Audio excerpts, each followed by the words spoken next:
Hello and welcome back to Girls on Deck. It's been a minute, but a lot has happened, like Major League Baseball finally coming back and the UCF women's basketball team making history in March Madness.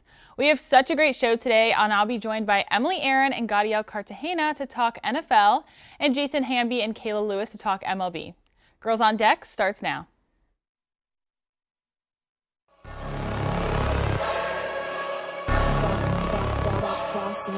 Things gon' change when I really hit the field. Undefeated champs, man, you know what's the deal. Tryna find a kid, I'm in the field doing drills. Boy, you just a sucker, you ain't never keep it real. 3 rings in my hand, I'm a warrior to the max. When I hang it up, they gon' have to give me plaques. Step up in the building and I only bring the facts. When I make a highlight, they gon' replay, run it back. Okay, always locked in, now I don't got time to lax. Saying he the best, he could take a lap. Batted 1,000 when you check the stats. Boy, is you ready? You ain't gotta ask.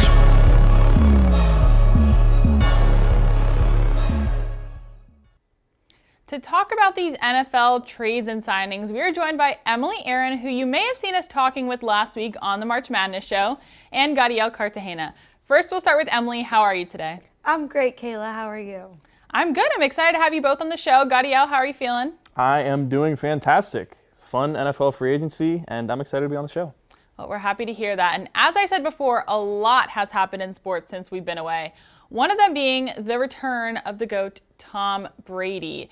He announced just a month after announcing that he was retiring, he said he'll be back to the NFL. Emily, what was your reaction when you heard this news? Honestly, I was kind of shocked. Like, I was scrolling through Twitter and it came up and I could not believe it. I was like, no way, this can't be happening. But honestly, we're going to have a great season watching him play this upcoming season. And he's a great player. He is really one of the greatest football players of all time. And I also believe he doesn't belong in the stands and he belongs on the field. So I'm excited for it. Gadiel, what do you think? Yeah, I think that's the perfect way to put it. He does belong on the field. Like, you watched his last game against the Rams, and it still felt like there was something there. It still felt like there was more to give. So I was excited to hear that he was coming back. I grew up as a Patriots fan. I am a Patriots fan. So Tom Brady has been my guy for the longest period of time now. And I'm just excited to see him back, excited to see him try to make another run in the NFC, where I think the Bucs actually have a chance to make it to the Super Bowl again. Right, and I wanted to ask you about that, but I have to talk about two of the memes that have come out of it, saying that he took the trash out one time and he decided he wasn't done yet with the NFL.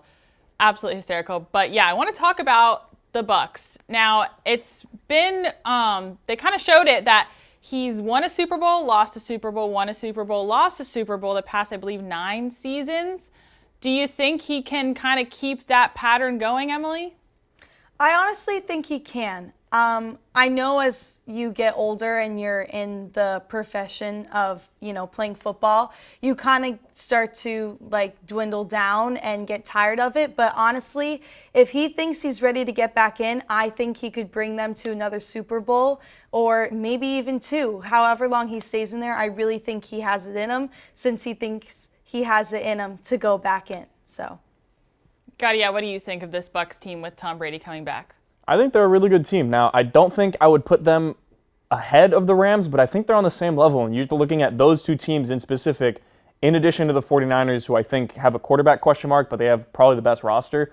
Those are the 3 teams that I think are the top of the NFC. And I think either one of those teams has a great chance to make it. I think the Bucs, with the experience that Brady has, if they're healthy, you're looking at another team that has a really good shot at winning a Super Bowl.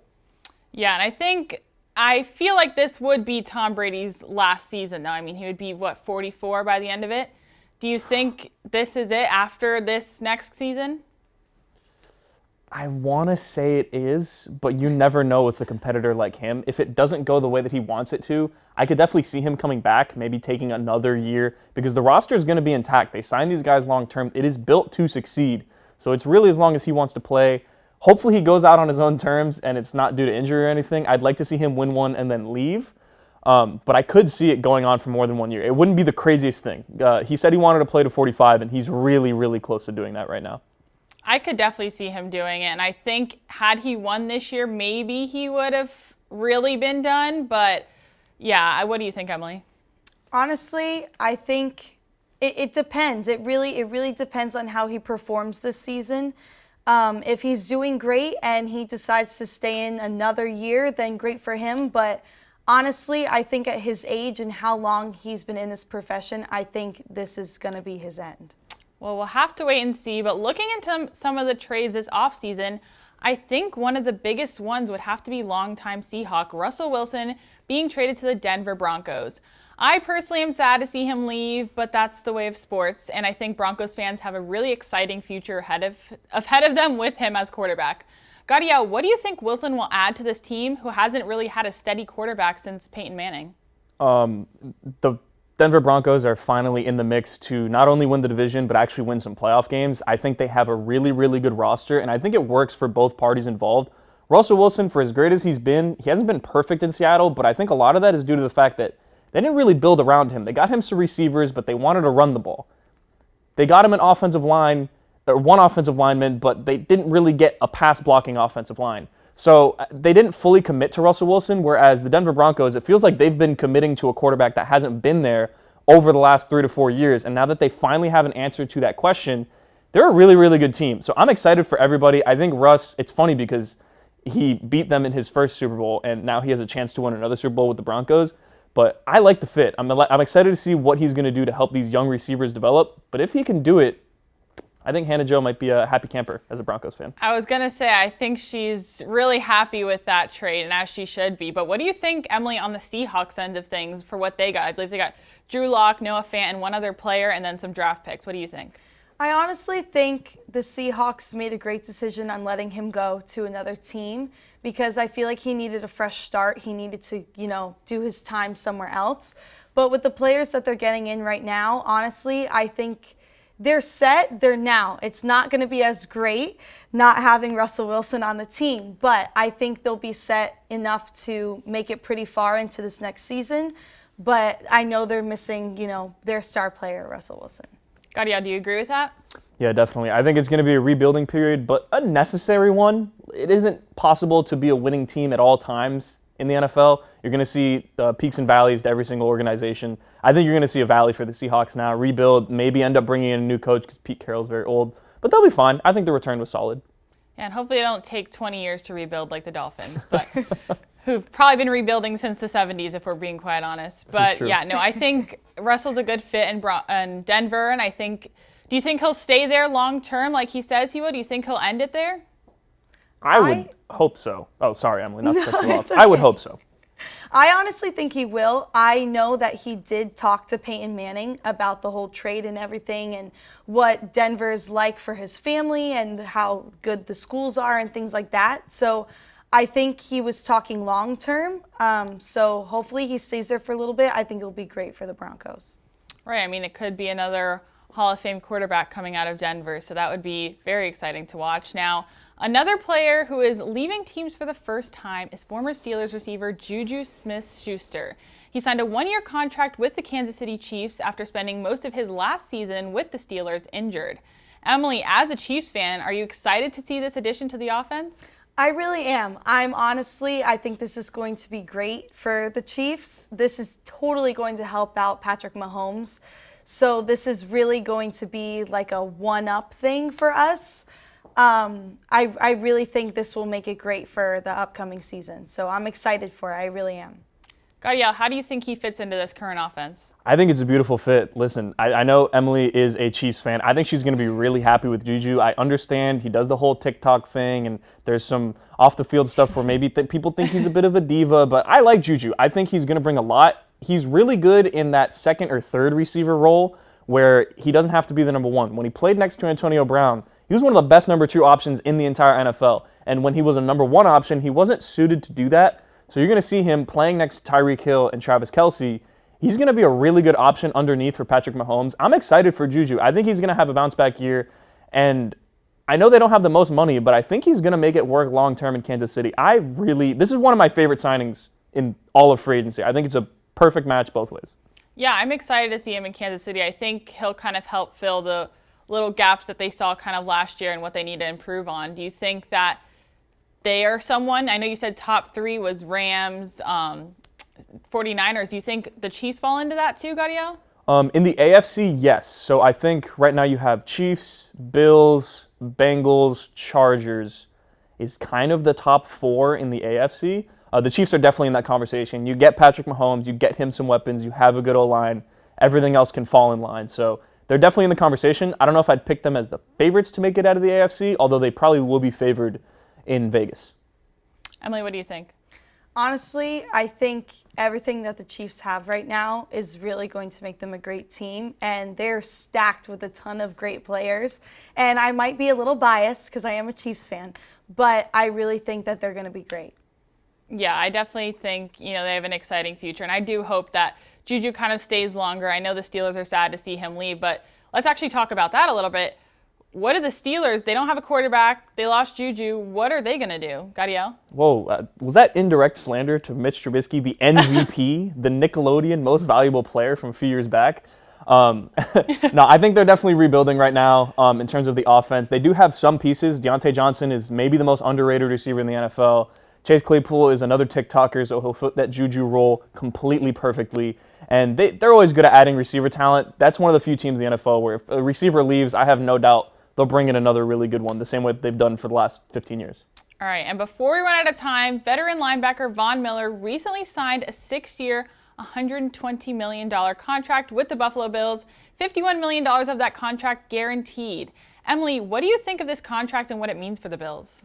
Honestly, I think that I look at the numbers and I'm like, oh my God, that's crazy. But I honestly think this is going to help the Bills tremendously. I think that they need this. They need Von Miller. And honestly, the whole deal is kind of it's really big. It's one of the biggest ones that we have going on right now. So I think this is going to be great for this season. Gadiel, at his age, though, he's not exactly a young linebacker. Do you think it was too much almost? No, like Emily said, they kind of needed him. They needed that guy. They needed that veteran, that guy that you can rely on where maybe he's not going to make every play, but big stretch of the game, let's say hypothetically if you were playing against the Chiefs and there was 13 seconds left and you needed someone to get a stop for you in the second round of the playoffs, Von Miller can be that guy to get a stop. Put some pressure on the quarterback, help out the defense. They got that guy. I think the Bills, it's a lot of money. He's no spring chicken, but he's good enough to get the job done. And if you win a Super Bowl, everything is worth it. And I think they're giving themselves the best shot to win a Super Bowl. Now, where does that make the Bills kind of stand as of now? Right there with the Chiefs. Right there with anybody else in the AFC. They are the class of the AFC, in my opinion. The Bills have a really, really good team. I'd like to see them address some needs, specifically on the offensive line and maybe at cornerback in terms of cornerback depth in the draft. But we'll get to that eventually later on in the draft show. The Bills are a really good team. I think they're in great shape. Yeah, I definitely agree. Well, thank you guys so much for joining me. Thank you, Emily. Thank you, Gadiel. And when we come back, we'll be joined by Jason Hamby and Kayla Lewis to talk some MLB. Cowboys versus Giants. Why? Because I am a New York Giants fan and I want my first pick of the week to be my team. I see an upset for the New York Giants this Sunday. Bet your entire savings, and I'm telling you right now, they're gonna win. I don't care what you say. It's gonna happen.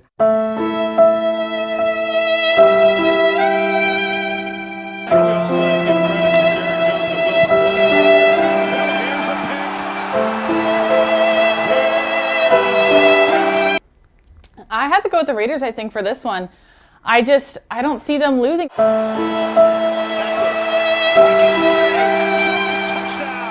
Welcome back. It is now time for our primetime picks of the week, the best segment. I'm currently doing awful, standing at 16-10, Oklahoma State and Texas. I'm going Texas 35-27.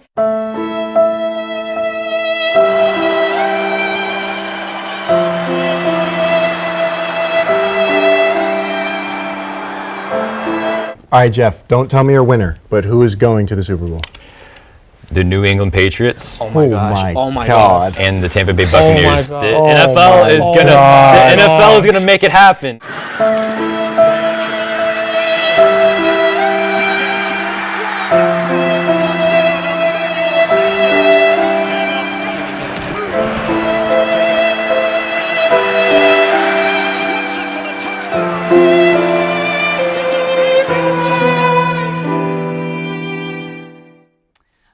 welcome back. We are now joined by Jason Hamby, who is making his first ever Girls on Deck appearance, and Kayla Lewis.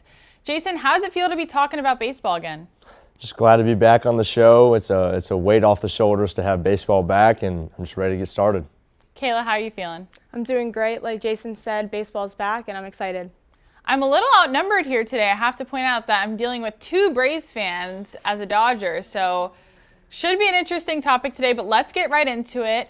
Baseball fans everywhere were on the edge of their seats waiting to see where Freddie Freeman would play.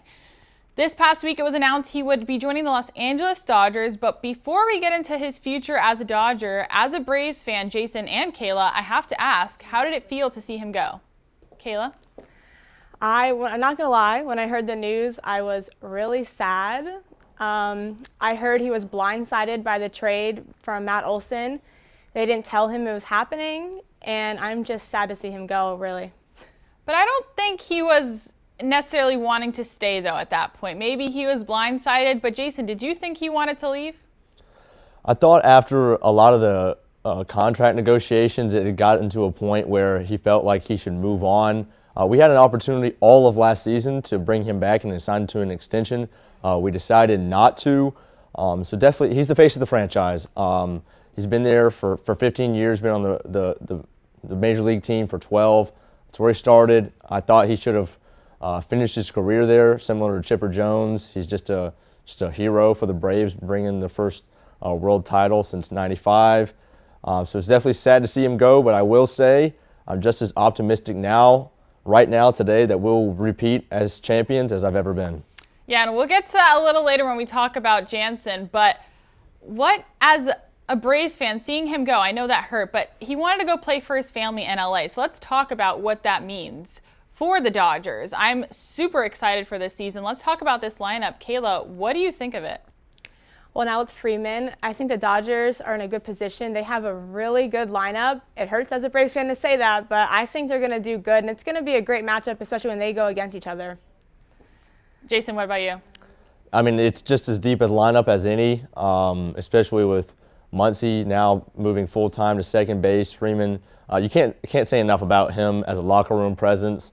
I think he's a consummate pro, and that'll be what Atlanta misses the most about him, and specifically about Olson. Olson statistically had a better year than did Freeman last year, but there's something that can't be quantified about that locker room presence, that professionalism that he brought and what he meant to that locker room, that just can't be spoken of. I think that's something that the Dodgers have been really good about as far as consistency, is keeping that just really good team dynamic. I think that's what's helped them be successful, along with talent, of course. But a lot of people are saying this lineup that they've got now with the addition of Freeman is probably one of the best they've seen, and I have to agree with that. Jason, what do you think? Yeah, I think 1 through 9, it's definitely the best on-paper lineup of any team in professional baseball this year. I can't think of one off the top of my head that's been better in the last decade. But especially with Trey Turner, Muncy, Freeman, and I didn't even mention Mookie Betts, still being the leadoff. If Bellinger, who had a statistically horrible year last year, can return to any kind of the MVP form that he had 2 years ago, he's going to be their 8-hole hitter. And that says a lot about the depth of this lineup and just how potent it is. Kayla, what about you? Yeah, I agree. I think also, Freeman leaving the Braves, they had a lot of team chemistry last year, which helped them win. I don't know if the Dodgers are going to have that much chemistry since they have, Freeman coming in, but I think it is a deep lineup, and they have a good shot at winning. Well, again, I don't think Freeman's a stranger to LA. He's got family there, and I think he's got friends there, I'm sure. So I really think it'll be strong. As far as the Braves go, though, I have to agree with you. I think they kind of have what it takes to kind of, push their way back to maybe where they started. So it does make me nervous as a Dodgers fan, but I want to move on to another player, Kris Bryant, after being traded from the Cubs last season, going to the Giants. He had a pretty successful year, and now, surprisingly, he's going to be with the Colorado Rockies. I can say confidently I did not see that one coming at all. Kayla, what did you think of this trade? I didn't see that one coming at all either. I was really surprised. They gave him 7 years, $182 million. I think he's a good addition. They have Trevor Story that went to the Red Sox. He's going away, so I think bringing in Kris Bryant is going to help them a lot. Yeah, I definitely think, again, like we saw Bryant have a lot of success in that second half of the season with the Giants. I think he's a consistent player, but it's interesting when people like Nolan Arenado left the Rockies for a lot of ownership reasons to see Kris Bryant wanting to go there. So maybe he sees something that those players didn't see, Jason?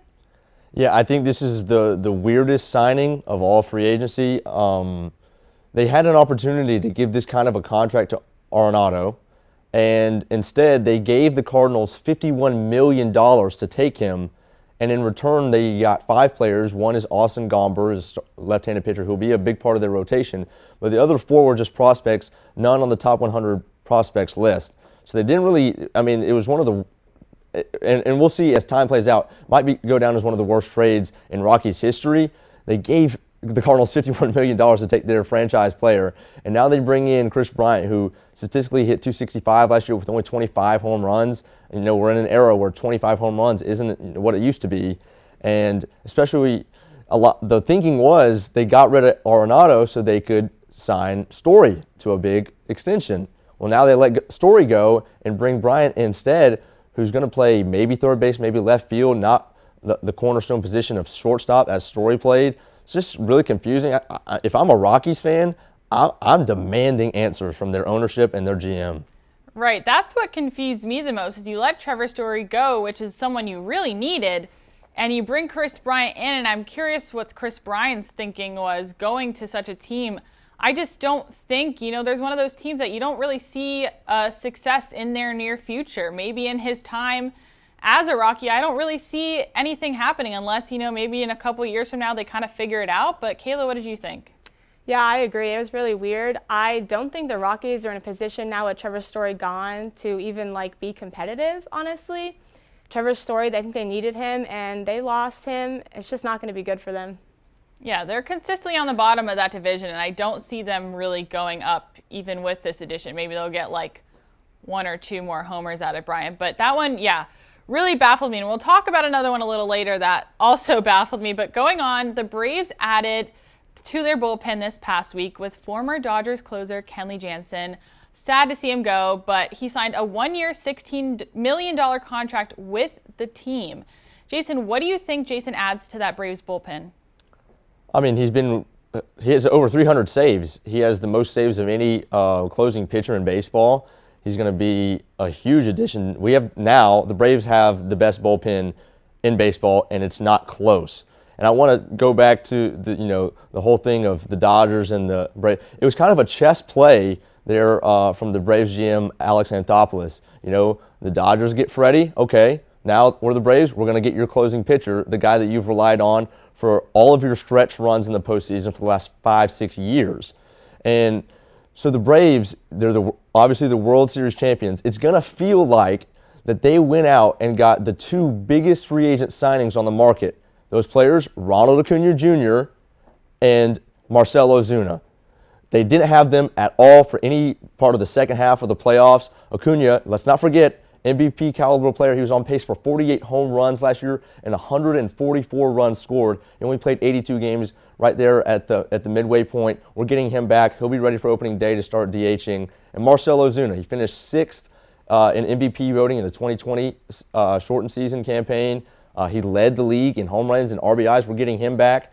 And those are 2 huge additions we didn't have. And it's going to feel like the World Series champions just got 2 huge names, and nobody's going to see it coming. Yeah, as much as I hate to say it, I have to agree with that. I think Acuna is going to take that face of the franchise role 110%. And I was sad to see Kenley Jansen go because he's been so strong for the Dodgers. He's come in clutch in those times where they need him. The Dodgers have relied a lot on their closers to win games for them, and I think that loss will be significant, but I think they'll figure out a way to combat that. But I do think that him going to the Braves is going to be huge, huge, huge for the Braves. Kayla? I completely agree. It is huge. Once he saw, I think he asked the Dodgers, he wanted $3 years, but they wouldn't offer him before the lockout, and he saw Freeman sign and he knew it was time to move on. And him and the Braves, he's taking over for Will Smith, who was our closer last season. I just think he's a great addition, and we have a good bullpen going into it. Absolutely. And I want to kind of, speaking of pitchers, Johnny was telling me something before that Trevor Story was offered more money than he was by the Red Sox, by the Rockies, and still chose to go to the Red Sox. So just all these informations that keep making me wonder why Chris Bryant, why the Rockies, but who knows? We'll have to wait and see to find out about that one. But another surprising signing was Carlos Correa to the Minnesota Twins. It happened at 1 in the morning. This is huge for a team who could use a shortstop like Correa, but I definitely did not see that coming at all.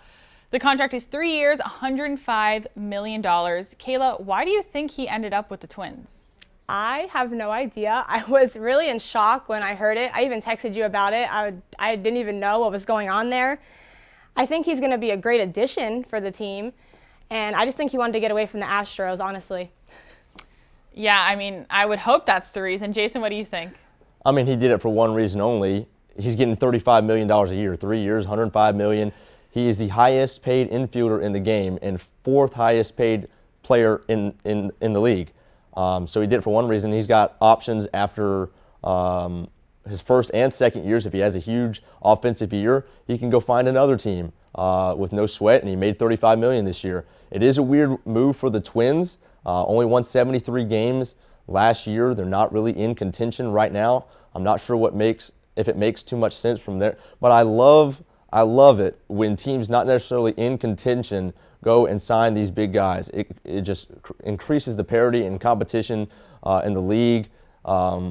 So Correa to the Twins, Chris Bryant to the Rockies, just increases decreases the separation between the top teams at the top of the divisions in the league and the bottom teams, and it's star player for the Twins. So I might go watch the Twins when I otherwise wouldn't have, because I want to watch a star player like Correa. So I love it when these teams sign guys that maybe don't make all that much sense. Right. I think that's something that I've personally loved watching too in this offseason is people like Seager, Javi Baez, going to these small market teams. And, now the Marlins got Jorge Soler. And I think, this is what I love about baseball, when it kind of like these big players start going different places other than the Dodgers and the Yankees. It really makes it more exciting. But I wish we had a little more time to talk about it, but we will be talking plenty of MLB this season. It is now time for Women in Sports of the Week. And I had to once again give it to the UCF women's basketball team, because for the first time in program history, the Knights won an NCAA tournament game and are moving on in March Madness. They beat Florida this past Saturday with a score of 69-52. Brittany Smith scored a career-high 26 points against the Gators. This team has been amazing all season, and I cannot wait to see them play UConn tonight, which will have already happened by the time this airs, but hopefully they win. Hopefully they keep moving on. Kayla or Jason, what have you loved most about watching this team? Just them making history, honestly. You saw they never beat the Gators. They beat them. They're in March Madness for the first time. It's amazing, and they're making history. Shows you women can do it all. Yeah, I think it's just been so exciting to watch them, and for UCF, it's been everything. But that is about all the time we have this week. Thank you so much, Kayla, Jason, for joining me, Emily and Gadiel earlier. It's been a great show. We'll see you guys next week.